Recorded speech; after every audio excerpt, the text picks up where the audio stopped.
Hello again, and welcome back to Courtroom Clapbacks.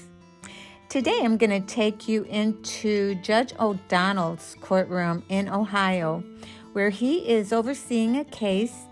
He has given a woman probation, but she's not been checking in with her probation officer.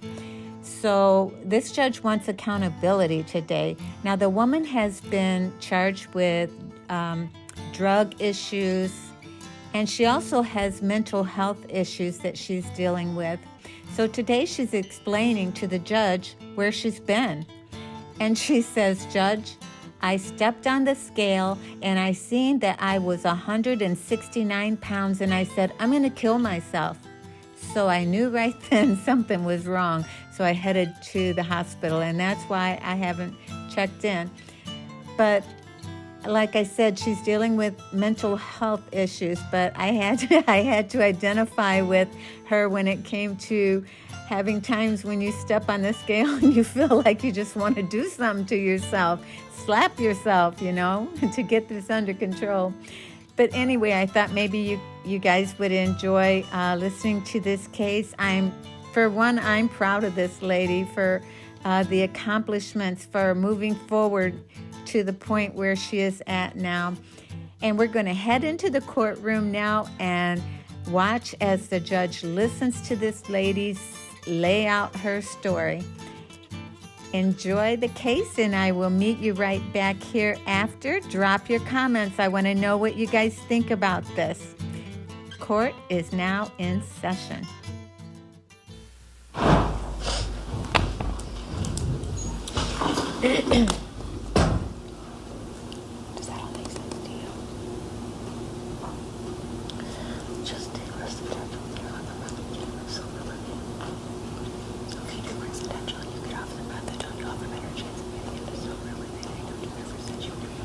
All right, we're here on 24-223, Amy Campbell, and I think she waived, did she plead guilty last time we were here? I waived last time, Your Honor.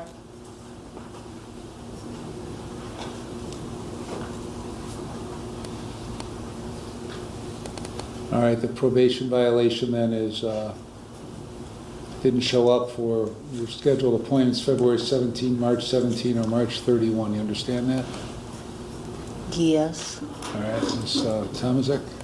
Yes, thank you, Your Honor. I spoke with Ms. Campbell. She indicated today she would like to waive the final hearing, admit to the violations, and we're prepared to proceed with sentencing. Thank All right, you. is that what you want to do? Yes. All right, what's your plea to those allegations? I'm going to have to plead guilty. All right, I'll accept your guilty plea and find you guilty. Ms. Tomaszek? Yes, thank you, Your Honor. We would just like to ask the court today for an opportunity to continue Ms. Campbell on community control. And speaking with Ms. Campbell and her probation officer, I did advise Ms. Campbell, an idea of a plan to get her back into residential to try to help her get off methadone to get into sober living. I do know Ms. Campbell does have some questions regarding how that would look and where she would go. She was going to break you for her mental health. So, my thought was with Ms. Campbell was to try to get her in to somewhere new to get her more mental health help her wean off of the methadone and get her into sober living. So we'd just like to ask the court today for another opportunity to continue community control sanctions. Thank you.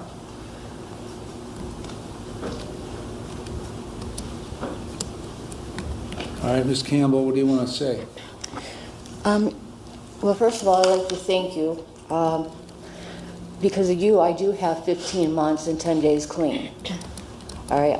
The problem is with sober living, I've been out almost a year now waiting for sober living. The one that I wanted to go to wouldn't take me because I ended up getting on another medication. I've been out over a year. I've been applying to everything, my other probation, I've been going and stuff like that. I have no new charges. I have never tested dirty or anything. I did residential like you guys wanted me to. I can't get into sober living. I've been out there clean and stuff. I don't know why you want me to do sober living. I've been trying. They 10 minutes before I went to my interview, they canceled. And, sir, I let myself get ahead of myself.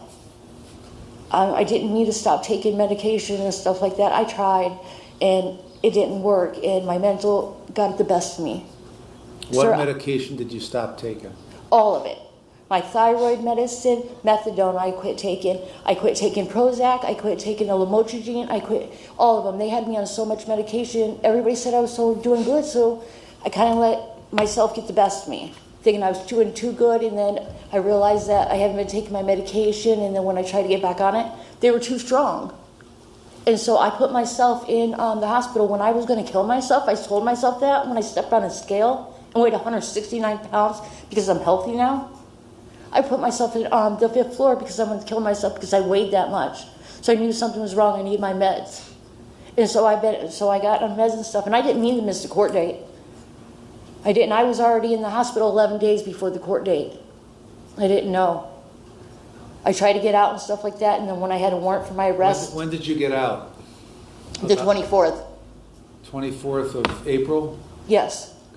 I tried to get them because when I noticed I had a court date, I tried to get them to release me in time, but I couldn't. The doctors didn't release me yet like I would thought. I tried so hard, and I think it was 10:37 I got out and trying to get from Ashtabula to here, and there was no way. I tried. Where were you at? What hospital? ACMC, the 5th floor. And now I have my psychiatrist that prescribes me my medicine is my primary care physician now. So I have one doctor instead of having a couple different ones. Brightview wasn't good for me because it was impersonal. I can't do telehealth and tell somebody, hey, I'm feeling this way, I'm going to hurt myself or something's going on through a phone. Not knowing that person is very, I don't know. Very stupid. So now I have Signature Health, and I have a plan back up in case if I ever want to hurt myself. What doctor are you going to right now? Dr. Tran. And what's been prescribed? What meds? Okay, he's got me back on Prozac. I'm at 40 milligrams. Lamotrigine, I'm only at 25. Okay, do you happen to have all that medication list? I gave it all to my probation officer and stuff like that because they had to put me on more because it wasn't working, like I said, and some of my thoughts weren't good.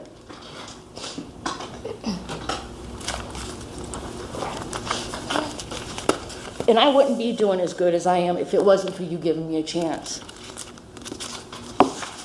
Yeah, right here. So all the documentation, if you need it. Okay, where's this? Hold on, I gotta take my glasses off to read. Okay, all right, okay. Maybe you can help pronunciations. Yes, absolutely. I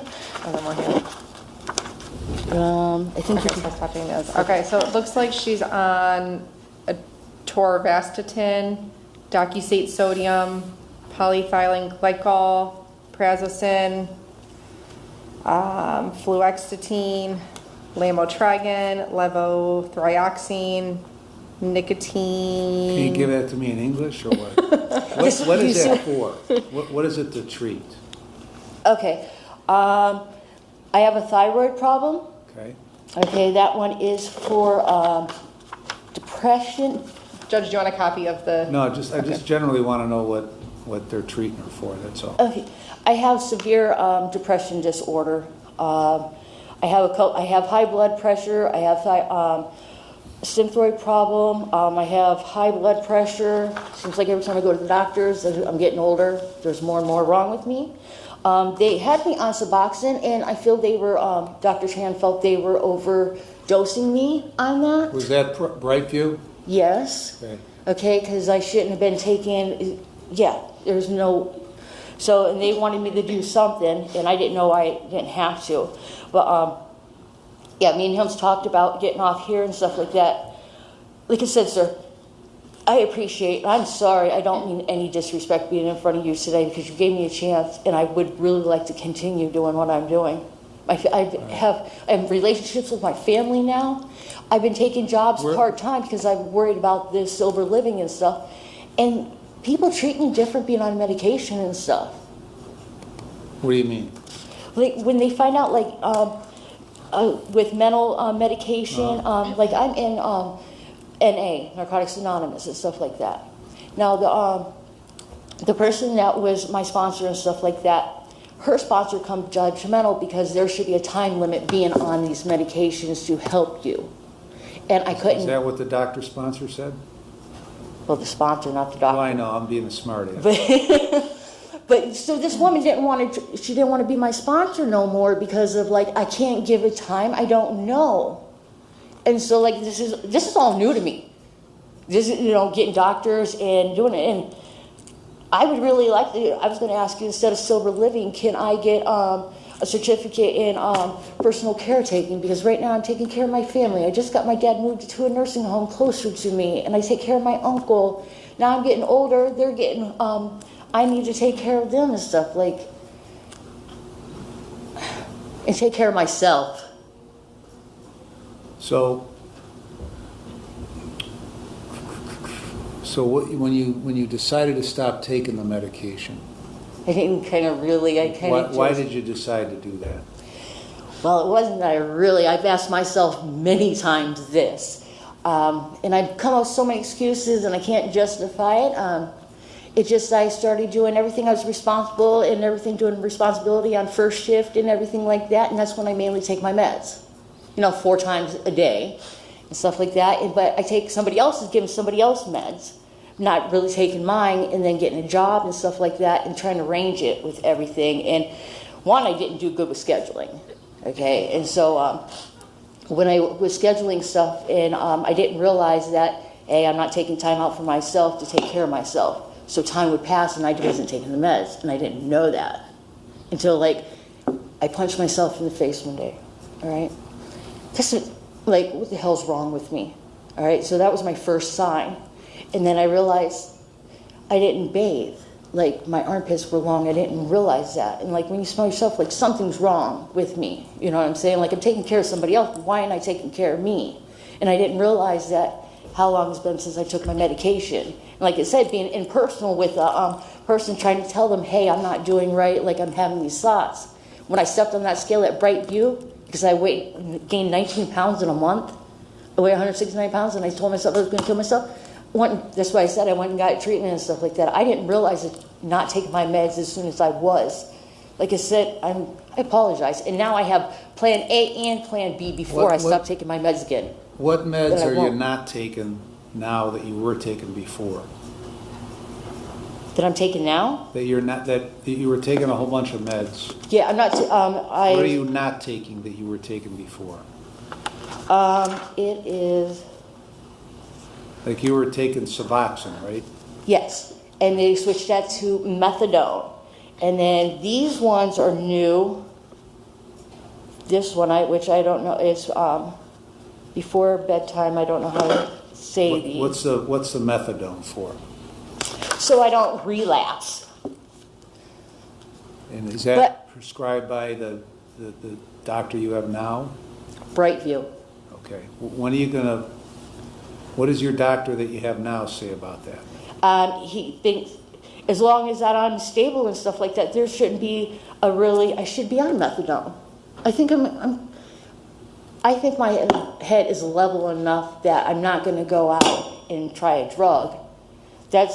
It was okay when I got scared. That was a crutch. I'm scared that I was going to do something. That was a crutch, but I don't need it. I don't need. So where are you living right now? My aunt's. Okay. In Ashtabula. Geneva, 41 Pleasant Avenue. Okay. And you're taking care of her? Yes, and my uncle Doug, he has a stroke. And the goal is to get my dad home from the nursing home. I just got him moved to Geneva at Pine Grove. How are you going to manage all that and manage yourself? That's the thing. I got to be an adult. What am I supposed to do? Just let my family go away? I haven't even talked to them. I'm so disappointed in myself. How am I supposed to tell them that, hey, you might have to go to a nursing home because I couldn't take care of you because I didn't take care of me. I don't know how to explain that to them. I'm an adult. I'm not a child no more, and I didn't realize that they're getting so old that they need me like that. I've never had to clean somebody like that. I don't know how to feel.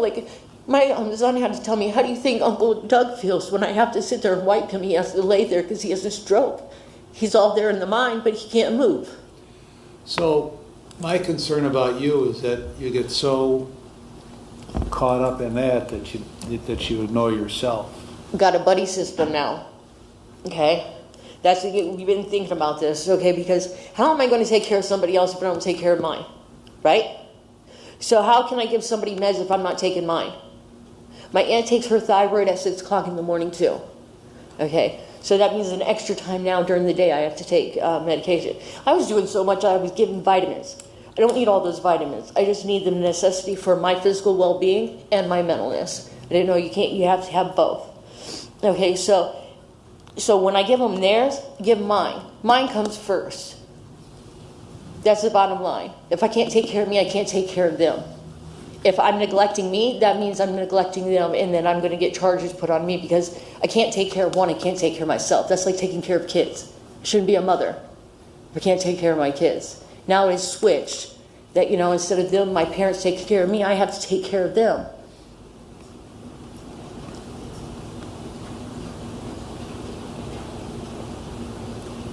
Like I said, sir, I'm sorry I couldn't get into sober living, but I've been doing everything. I've been sober, everything. I don't know what they could do for me, residential and sober living, do that I haven't been doing now.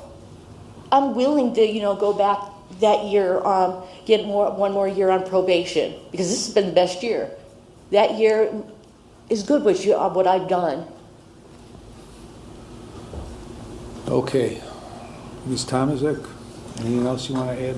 Nothing further, Your Honor. Thank you. All right. How many days has she been in, Jennifer? She has been in 17 on this probation violation, 67 total.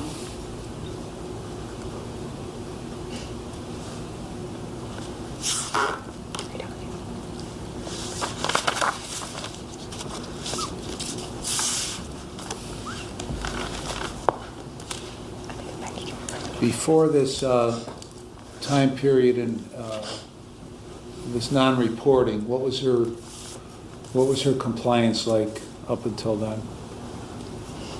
Your Honor, she was compliant. She reported as scheduled. She tested negative. She was trying to get a job but didn't have a lot of luck. She was laid off from one. The only thing was that she attended Brightview on a regular basis. The only thing was she hadn't found a sober living. Okay. All right. You're going to stay on for the same period of time. 17 days with credit for 17, so you're going to get out, and I want you to continue to comply with all the terms that were contained when I originally sentenced you. So one of the restrictions was only one doctor, so you're going to this doctor, what's his name, Tran? Dr. Tran, yeah. All right. So that's the only one that I want you to go to, and then you just got to keep up with Jennifer. If something is going awry, then you're going to have to let her know. Yes. Anything else, Jennifer? Your Honor, are we continuing with the sober living requirement? I'm not going to right now, but I want to. Is she coming in every week? She will be, yes. Okay, so let's just see how things go. All right? Okay. Thank you. All right. Thank you. I Keep an do eye- mean that. Huh? I do mean that, Keep because an I eye- would be sober today if it wasn't for you giving me a Well, chance. you have something to do with that. So keep an eye on yourself, okay? All right. Thank you. Wasn't she so sweet? I hope she does well. I hope she just keeps doing better and better. When you're watching court cases as much as we do, you see so many people that are on probation that just don't do well at all. And to see her is like a breath of fresh air. She's trying so hard. And I just pray that she will be able to follow through and just keep getting better and better. I'm glad the judge just seemed to have, favor on her. She seems to be doing everything she's supposed to do. And she's been 15 months clean. I'm proud of her. I don't even know her. What did you guys think about her? Okay, well, this was an interesting case because it's I don't want to say happy ending, but it sure looks like it's going to be. She's taken on a lot of responsibility with her dad and her aunt and different ones, and she wants to help everybody because somebody helped her, and she just gonna have to, like she said, she has to take care of herself before she can really be able to help anybody else. It's like when you're in an airplane and they tell you if they drop in altitude or really fast or whatever, and those the masks come down. If you're holding a child, be sure that you first take the oxygen, because if you pass out, you're not going to help anybody else. So, and that's what I think she's realizing, that she has to help herself and be strong before she'll be able to do the things she wants to do for other people that she loves. Let me know what you think. Did you like and subscribe to my little channel? If you like these kind of videos, let me know. Let the algorithm know that this channel is worth listening to. You guys have a blessed week, and for right now, court is adjourned.